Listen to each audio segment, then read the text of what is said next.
Magandang araw mga ka-treasure hunter. Ito na naman po ang inyong kasama. Mahilig din sa treasure.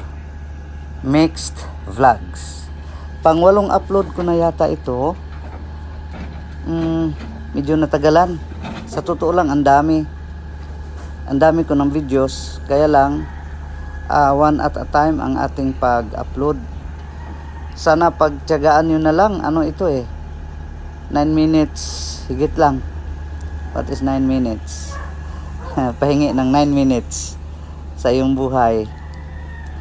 Anyway, maraming salamat sa pagsubaybay. Mayroon na rin akong higit 7,000 subscribers. Maraming salamat talaga.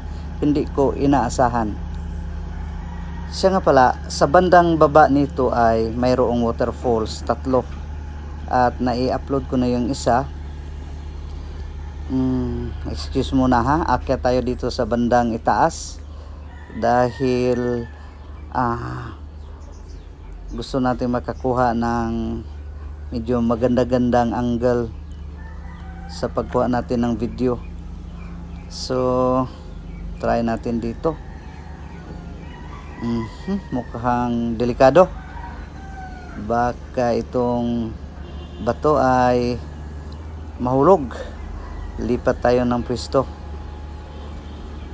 Yung medyo malilim ng konti. Saan kaya ha? Dito. Diyan kaya banda. Bababa tayo. Or bababa ako. Teka. Teka muna. Saan ba ako dadaan? Tika muna, hagilap tayo ng madadaanan dito. Dito banda. Sige. Maglakad tayo. Oops, kamuntik na ako madulas. Tika. Dito kaya.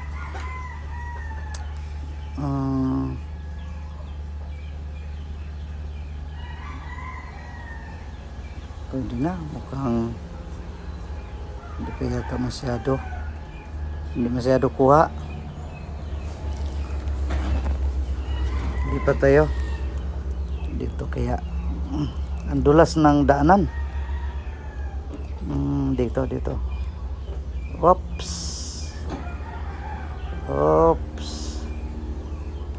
ang dulas talaga. Saan kaya tayo makakadaan dito? Ang hirap ng daan, matarik. Okay, dito banda. Baka sakali.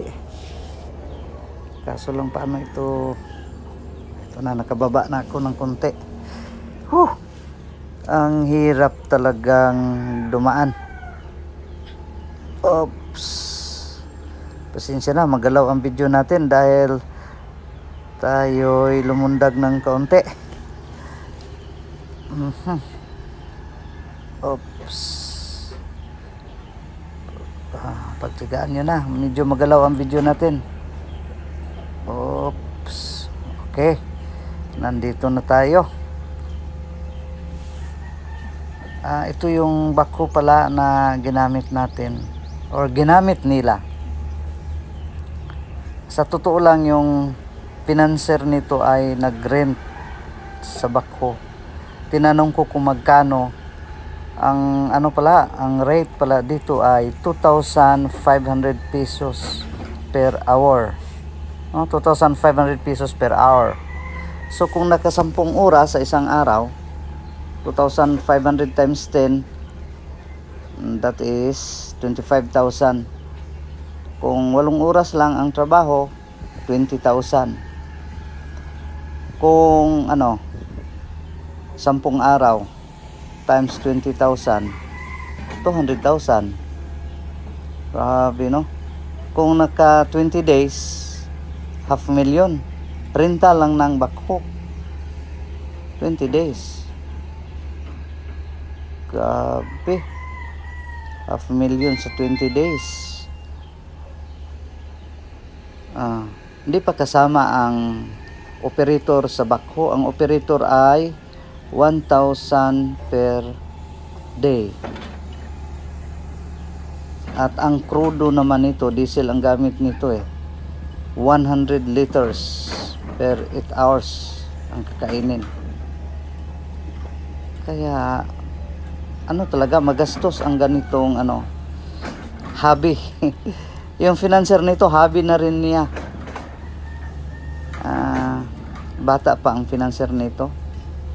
Hindi pa, wala pang wala pang 40s. Pero negosyante. Minsan tayong medyo tamang-tama lang yung income, parang manghihinayang tayo dahil wala naman itong kasiguruduhan talaga. May mga gamit na nakita ko, pero yung tinatawag na advanced dowsing instrument. Advanced in the sense na mayroong electronic part, hindi yung ordinaryong dowsing lang. Made in Japan, at saka yung nag-operate ay talagang tinuruan ng Hapon. Ayon sa kanya, mayroong deposit dito, medium deposit daw. At ang palatandaan, mayroong mga buto kuno na mahukay bago yung item. Aywan lang kung gaano katotoo. Para sa akin, to see is to believe. By the way, nakita nyo yung bandang kanan, yung parang may tubig, dyan ang unang hukay. Tapos sabi noong analyzer, yung na-detect daw ay decoy. Yun bang inilagay ng mga Hapon panglinlang para hindi daw matukoy yung totoong item.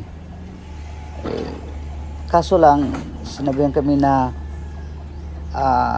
pag nakahukay ng 35 feet, nandiyan na daw yung item. Umabot na kami ng 36 feet, wala. Kaya dinitik ulit, sabi niya, nawala ang signal. Ibig sabihin yung decoy nahukay. So, nagdetect na naman siya ulit dito sa katabi. Sabi niya, dito, kasi may na-detect na naman siyang signal daw. Ang sabi niya, bago makahukay ng nasabing item, mayroong mga buto. Pag walang buto, ibig sabihin, decoy pa rin ang na-detect. Kaya sabi niya, binigyan tayo ng ganyan kalalim. Pag naabot yan, i-detect ulit. Pag nawala, tapos walang buto na nahukay, decoy itong hinuhukay natin. Until such time, sabi ng analyzer, na kung wala ng ibang mga decoy, yung ma-detect ay yung totoong item na. Kaya lang,